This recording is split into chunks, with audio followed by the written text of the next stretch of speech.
I'm in a splendid mood as well. As you know, it's all positive, Craigie, these days. Good. That being said, someone's got to say it the way it is. What's that? I'm thrilled the Yankees won the series in Tampa. I am. You know, they lost 7 consecutive series to Tampa. Absolutely. So it doesn't matter how you win, you had to win. The Yankees had to win that series, and they won it bing, bang, boom, first 2 games out of the gate.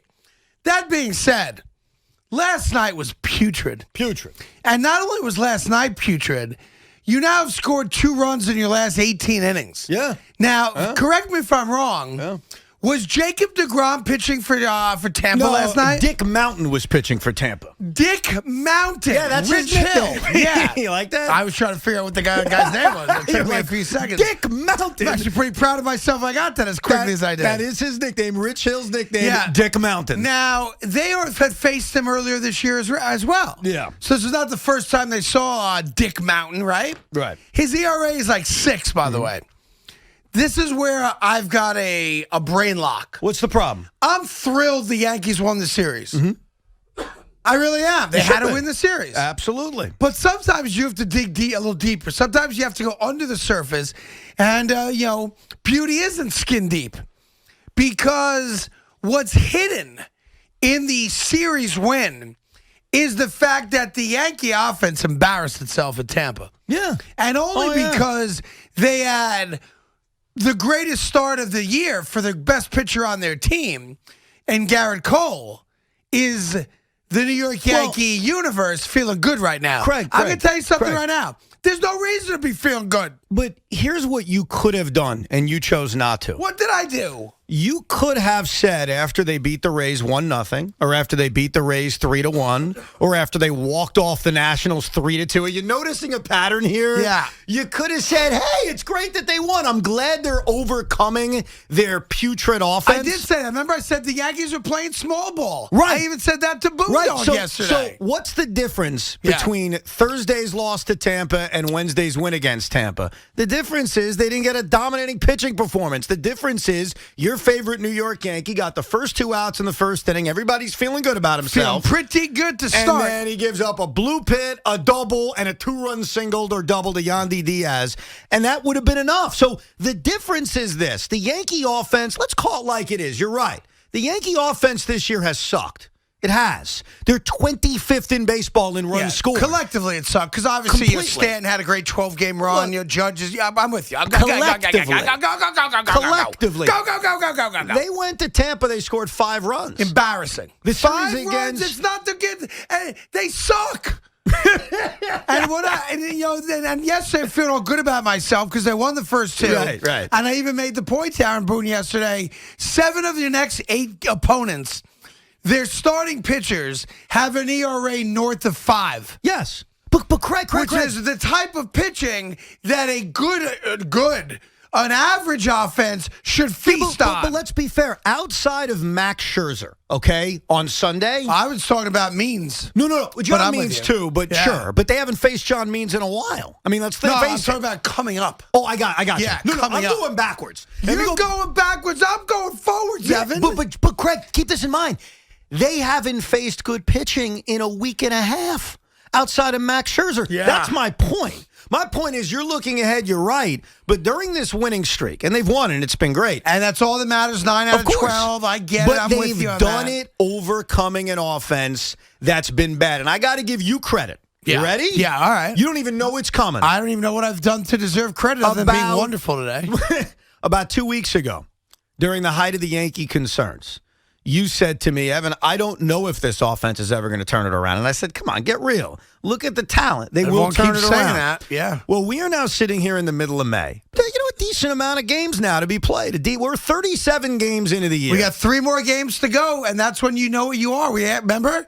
Aaron, I asked Aaron, I go, it's an arbitrary number, but what's your number? 25%. He said 40 games is his number to know what you got. And that's 25% of the season. We are almost 25% of this into the season. Yeah. And the New York Yankees have the 5th worst offense in baseball. Yeah. That's a fact. And you start to worry specifically about Clint Frazier, about outfield production, about where is this offense going to come from? Is this going to be not the 25th offense in baseball, because I think they'll be better than that, but are they going to be a top 5 offense? No. Are they going to be the offense we expected them to be? I keep hearing about that. I'm going to sit here until I see it. I'm tired of hearing about it. I get it. And Mr. DP, as I call him, Clint Frazier, I told you yesterday on the show that he was going to hit into a double play. I told Aaron Boone yesterday. You know what you did? He was going to hit into a double play. You know Bases what you loaded. did? Nobody out in the ninth. And what did Mr. DP He do? grounded to third base into a double play. I'm sitting in my bedroom.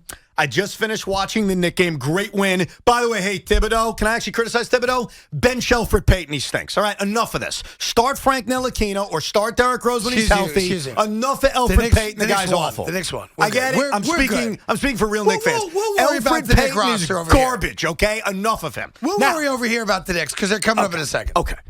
So I'm watching the Yankee game, but I'm behind. I'm on DVR. So at this point, it's 7-0. I get a call from Craig. I was like, I wonder what's going on. Maybe something interesting. Clearly, I was bored.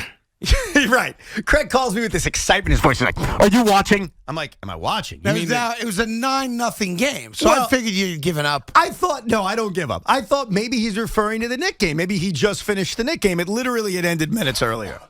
And I was like, what are you am I watching? I watch everything, Craig. You know I watch You sounded everything. like you were sleeping or you just rubbed one out, to be honest. Well, I was being very quiet because there was an infant sleeping 6 feet away from me. I was like, okay? you sleeping? Do you remember Did I catch you like No. mid-stroke or something? No. What's going on? Do you remember a world in which there was an infant that was near you and you had to be quiet? I took care of business with the infant, without the infant in the room. Come out of me. He ain't going to remember what he sees. That is fair, and I've said that. I've made that claim before. So you tell me, have you seen it? I'm like, what the hell is he talking about? He says the Yankee game. I said, well, I'm 2 innings behind, but it's a blowout, so you could tell me what you saw.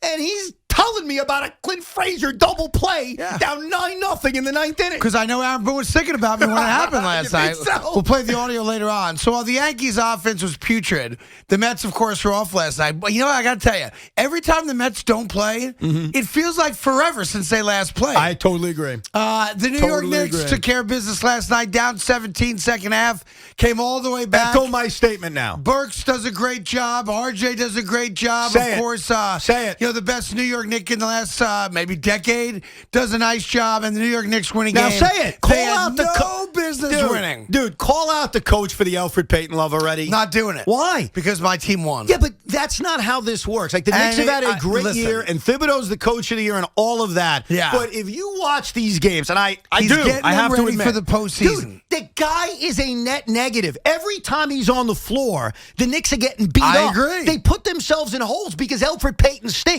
Frank Ntilikina has shown a pulse. If you don't want to start Derrick Rose, I get it. You want to keep him off the bench? I know he didn't play last night. By the way, Thibodeau said it was mostly rest. How'd that feel? Rest. Rest. Not sure what you're speaking of. I'm speaking of New York Knicks players don't rest. Well, Derrick Rose did. Yeah, our But best player doesn't rest. We got to stop with the Elfrid Payton love, Coach. I know you don't get any criticism, and you shouldn't. You've been great. That's the one area of criticism you need to take. You got to stop with this. The guy can't start. The guy can't play 15 minutes a guy. The guy can't see the floor anymore. Enough. We know he's a nice guy. With the win last night, yes. I believe it is still possible. It's unlikely. Let me just say that. Go ahead. Based on who's playing who and when, all that over this weekend. Am I mistaken in saying that as much of an outside shot as it is, Nets-Knicks round 1 could happen? Very well could happen, yes. Yes. It's mostly reliant. Woo! It's relying on the Nets. The Nets have 2 games left. It's relying on them dropping. They have to obviously. lose. Right. They have to lose a game. They play the Chicago Bulls at home tomorrow. I don't know if you've They heard should the news. lose that game. I don't know if you've heard the news, but all of my superstars are playing on They're Saturday. actually going to all play together tomorrow? And then they wrap it up Sunday Nice. night against Cleveland. So none of them are playing on Sunday, but they're all playing on No, Saturday? I don't know about Sunday. I don't think they've announced it. Maybe But depending if on they win Saturday, that's that, right? That's not true, no. They can still come in third? Yes. Because if the Bucks win their final 2 games, and they have a tough game tomorrow night against Miami, who's red hot. We saw what they did to the Sixers last night. If the Bucks win their games and the Nets lose 1 game, Brooklyn would drop to 3. And so if the Knicks remained at 6, then we have a net Nick first-round matchup. But do you So want the that? Nets will have pressure to win the Sunday game, assuming that Milwaukee wins the first of their remaining 2. And Craig, Got it. keep this Okay. in mind. That I like Milwaukee that. game not only affects the Nets' chances at 2, it clearly, directly is the most impactful non-Knick game left because I'll make this simple for everybody. Atlanta's irrelevant. I want to make that clear. The Atlanta Hawks are relevant to you. It's Miami. If the Miami Heat lose to the Milwaukee Bucks, very reasonable thing to say. Yeah, sure. And the Knicks win their 2 games, the New York Knicks are the 4 seed in the Eastern Conference, period. Yeah, and by the way, I would think that the Nets do play all 3 of their guys back-to-back, and here's why. They're going to get 5 days off anyway. Completely agree with you. Yeah, because of the play-in tournament. So if you want to get a sense of, hey, let's play back-to-back, kind of iron out whatever things we got to iron out. They should play. I would think all 3 guys, assuming that they're healthy, play both games. And here's the thing, and this is actually going to be a little bit of a shot at the Nets and a compliment to your team, and I mean this. The Nets have been saying, and Jeff Green said it today, they don't care about the 2 seed. Well, I disagree. I think the 2 seed matters for a lot of reasons. Last night, after the Knick victory, R.J. Barrett is asked a direct question. Do you care about the 4 seed? He said, you bet your ass I do. And R.J. was like, of course we do. We need to win. They need a little bit of help. They want it. Now, the Nets aren't the only team that doesn't care. Giannis Antetokounmpo has said they don't care about the 2 seed. Look, the Bucks are talented. The Nets are talented. I get it. Can they overcome being the 3 seed? Of course they can. I just think you want every advantage you can have. For the New York Knicks, you have a much better shot of advancing if you're the 4 seed than you're the 6 seed. That's not splitting atoms here. Of course. And the same thing for the Nets and Bucks. You give yourself a better chance to get to a conference finals if you're the 2 seed. But I did find it interesting, and I respect it, that your team is open and honest about what they want and what their goals are. And my team and the Bucks There's also a difference. say whatever. You're talking about a group of young guys who have never experienced the playoffs, certainly haven't won championships and all that stuff, versus 3 guys, other than Harden, of course, 2 guys who've won championships, 1 guy who's been a finals MVP multiple times. So they do come at it differently. But you're right. You'd like to hear that it matters to them because it's going to change the road to get to what you hope is a championship. And look, and let's say it the way it is. If the Nets have to play the Knicks in the first round versus having to play Charlotte in the first round, that is a significant difference. Yeah, look. And I look forward to it, and I can't wait to happen. So you want it. You're goddamn right I do. So you want the Knicks to remain at 6 so you have a crack at the Brooklyn Nets? No, I do. Is that what you want? I'll say this.